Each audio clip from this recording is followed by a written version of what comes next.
Okay. So what we're going to do is on Mondays, you are going to have a video to watch. You'll want to bring in your headphones and you will take notes. If you're in class, you'll handwrite the notes and turn them in right then at the end of that bell or at the end of that activity. If you're absent, you are still responsible for doing the Monday work by 11:59 p.m. and you can type it. The guided notes will be posted on Echo, and there will be a Dropbox. But if you're in class, they will also be printed off. And we are going to do Cornell notes. And so Cornell notes have the main idea on the left, and then the details on the right. And then at the end, you summarize what you learned that day.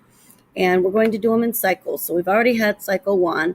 Cycle one grammar was the subject verb agreement, and cycle one vocab was either altruism through rectify, or aegis through rectify if you were in the honors class. So today we are going to talk about grammar, and this grammar lesson builds on the last one and builds toward the next one, which will be cycle 3 grammar. So today we're going to talk about the 3 kinds of conjunctions and their functions, 3 kinds of conjunctions and their functions, and the punctuation that goes along with them. So conjunctions are joiner words or connector words, and you're most familiar with coordinating conjunctions, which is on Grammar Rock, the conjunction junction, what's your function? We remember the mnemonic device, which is a memory device, by the acronym, which spells a word, fanboy. So for, and, nor, but, or, yet, so are all coordinating conjunctions. You can also think of them like glue words. They glue 2 parts of a sentence together.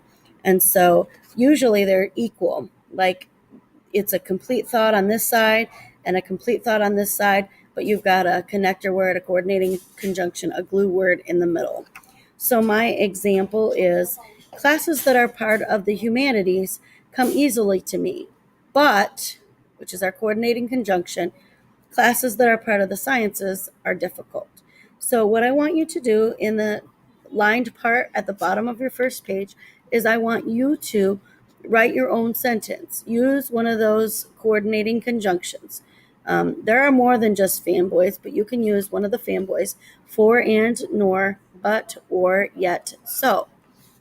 So you can pause this video while you write your sentence, and then we will go on to the next idea. So with the coordinating conjunction, no punctuation needs to be in the middle of that sentence at all. Okay, now for subordinate conjunctions. I like subordinate conjunctions, and a subordinate conjunction begins a subordinate clause, and the subordinate clause is dependent upon the main clause or the independent clause. So subordinate conjunctions are also called dependent, and the independent clause is also called main. And with a subordinate clause and a main clause, that makes a complex sentence. It has at least one subordinate clause and it has a main clause. And so I think of it like this. The word subordinate means under. Anything with sub in it, like submarine, substitute, and subordinate, all mean under. So that part of the sentence depends on the other sentence. Also, the word dependent, like if your parents or your guardians are filing taxes, a question on the taxes is how many dependents do you have in your home? How many people depend on you for, a roof over their head or food or shelter? So the dependent clause is dependent upon the main clause, just like a kid is dependent upon a parent. So those 2 clauses are oftentimes separated by a comma. If the dependent clause comes first, it's separated by a comma. You can flip them. It doesn't matter which way they go.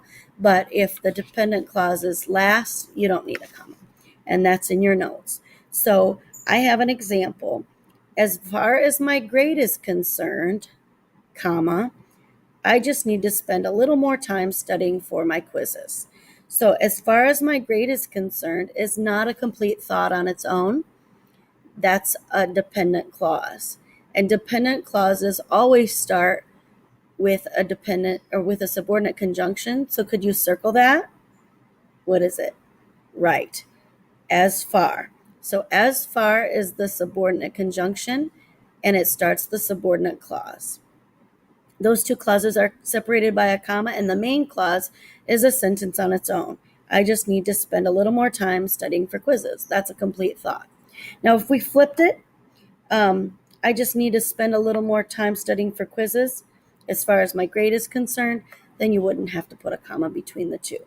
So I would like you to pause the video and write your own complex sentence. Start with a dependent clause, start with a subordinate clause, and that subordinate clause will start with a subordinate conjunction. I want you to circle the subordinate conjunction, write out the subordinate clause, put a comma, and then put a main clause, which stands on its own with a period at the end.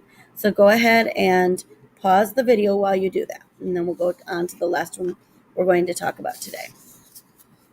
Okay, our final kind of conjunction that we're going to talk about today is called an adverbial conjunction, or you can call them lawyer words. They're fancy schmancy words that you don't need in a sentence, but it makes it more sophisticated. And so I like to do a main clause, like a sentence on its own, and then a semicolon, which is the dot and the comma underneath. That works like a period. And then the adverbial conjunction with a comma, it's kind of like a transition word, and then the rest of the sentence with a period on the end. So they aren't necessary to make a sentence complete. Their purpose is to make a sentence more sophisticated.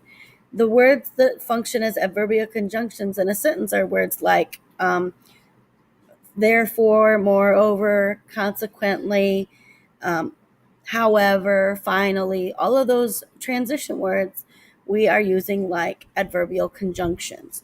And so I have an example here. I have been feeling incredibly stressed out. That's a sentence. And then I'm using the semicolon, which works like a period. My adverbial conjunction is as a result, and then that needs a comma because it's a transition phrase. I have also been a bit under the weather. That is a complete thought on its own.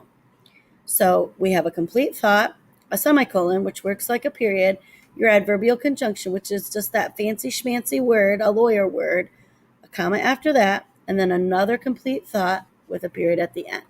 This kind of writing makes your writing much better, and it gets you higher scores in my class and in for future classes, your senior year or in college. So I want you to pause the video and practice your last sentence. Then at the end, I want you to summarize what you learned today. So tell about the three kinds and explain it in your own words. Thank you very much. I hope this helped. Make sure you turn it in today by midnight, or if you're in class, go ahead and turn it in when you are done. Thanks.